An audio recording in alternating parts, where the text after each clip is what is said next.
The bicep curl is a pull exercise, and the target muscle is the biceps. It's performed either seated or standing using dumbbells, a kettlebell, bands, or even body weight if you need to. For the setup, I'm going to use dumbbells and in the standing position. So for this one, I'm going to have a nice tall posture. Even if you're seated, you're going to have this nice tall posture as well. That means shoulders back, chest tall, chin tucked in, arms hanging straight to the sides.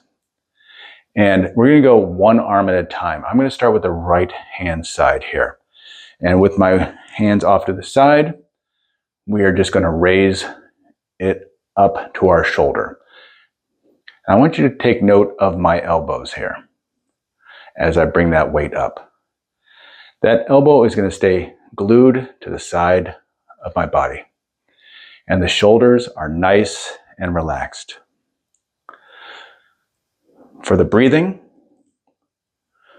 we want to exhale on the exertion, as always. So big breath in here and exhale as we curl. Inhale and exhale. Inhale and exhale. For tempo, we want this nice slow pace right here. We're really focusing on that bicep muscle and not letting any other muscles join the party. That's why we're keeping that shoulder relaxed and elbow tucked in. What we don't want to see is punching up. We don't want that elbow coming forward.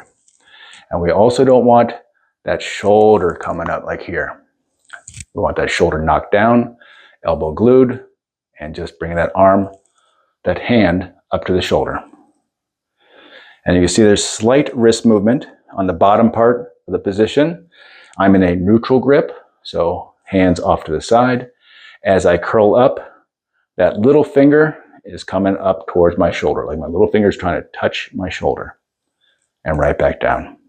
Keeping that big tall posture and breathing.